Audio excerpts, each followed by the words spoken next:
Big Biz Show is on the air. Great to have you along today. Here's the DTC. Come on, let's do it one more time from the top.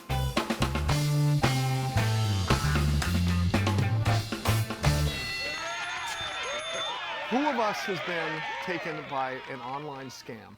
Yeah. Ooh. Almost. Mike paid $1,600 to have that software taken off his computer. Actually, it was a Russian bride. Whoa, damn it. What happened? No, just sending away for something that was like, sure, what a great deal, and it was men's clothing. And Have you received the text that says your Netflix account's been hacked? No. Yep. Not yet. Have you received the text that says your PayPal account has been compromised? I've received the PayPal one, yes. Okay.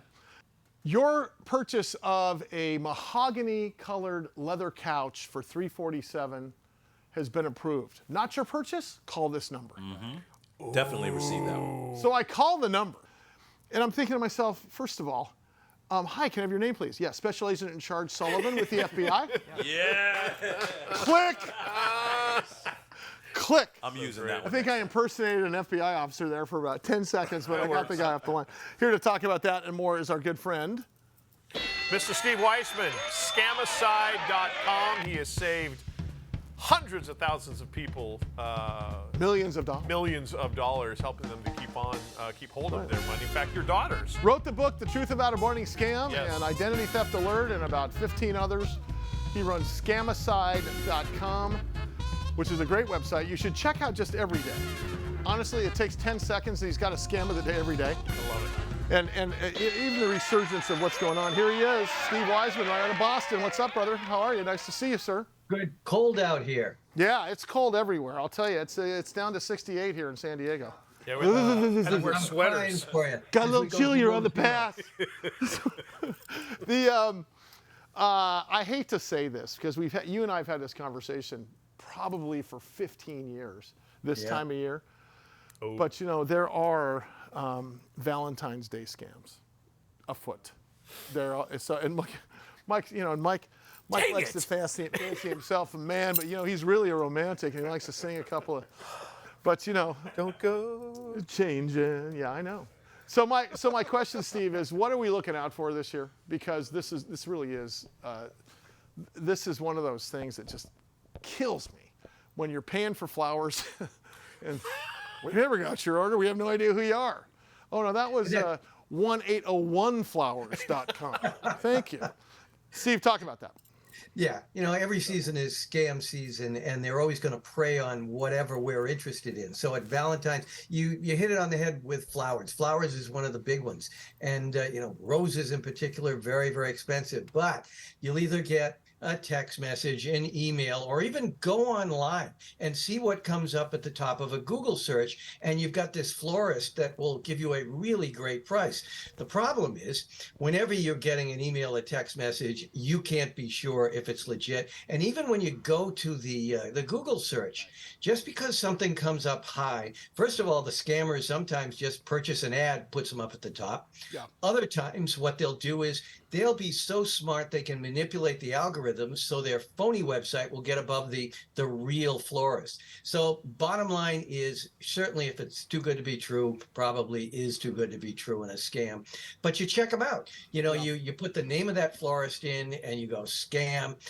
You check, you can go online to see other people that may have used them, and you got to be careful. Frankly, with flowers, you're probably better off going local. The big one that is kind of interesting is you get a notice from a delivery system, maybe it's UPS or FedEx, and someone has sent you wine or liquor. Bourbon is always good on Valentine's Day, and they tell you that Steve, bourbon's good every day. Let's face it. Come on. Let's face it. Yeah. So they'll say, I just need because it's a adult beverage, I need your credit card just for identification. Oh, that's right. And just for identification is so we know that you're a sucker, because you give them that credit card and bam. Yeah, we're putting a sucker database together. We need your credit card information. I'll be first. Hey, Steve, what are some of the things, like when you taught us many, many years ago that when you see an email that has a Chase logo on it or a Wells Fargo logo on it, but has a misspelled word, you know 99% of the time that that's a scam. There's also some things you can identify in an email address, as well as the top of a page when you're looking at a website, right? What are we looking for? Yeah, certainly when you get a text message, it's tough because through a technique called spoofing, they can make that phone number appear to be anyone they want. So it can be appearing to be the legitimate number from your bank, and you may even have something to give you text alerts.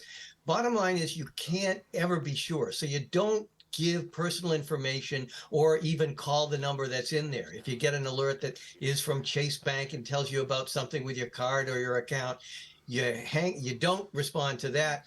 You pick up your phone and you call the number that you know is legitimate. I'll tell you the worst thing that we're seeing a lot of, and it's called a homograph attack.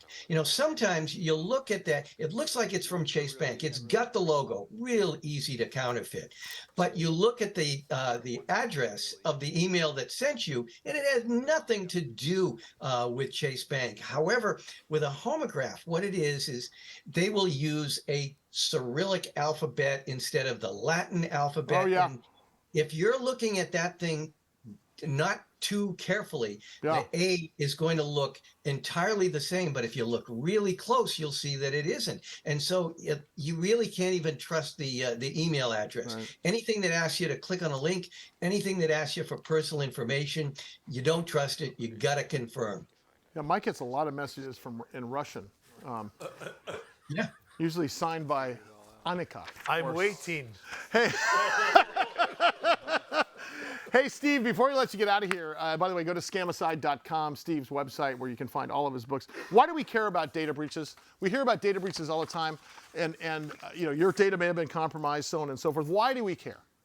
Well, part of the thing is certainly there's the worst of the data breaches when, like happened at Equifax, and your social security number is out there, your bank account number is out there, then they can directly attack you. But recently there was a data breach at FanDuel, the betting website.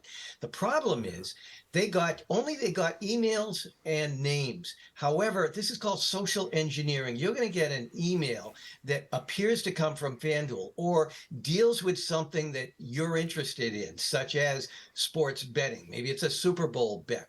And so you tend to trust it. You put your guard down. And that's the big thing. If you belong to FanDuel, if you use them, you've got to be super, super careful any email that is asking you for anything, because it may look real legit. Sure.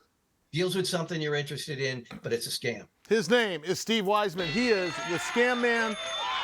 Go to scamicide.com, of course, and pick up one of his several books, but visit that website every single day. You're gonna save yourself some time. All right, that does it for us.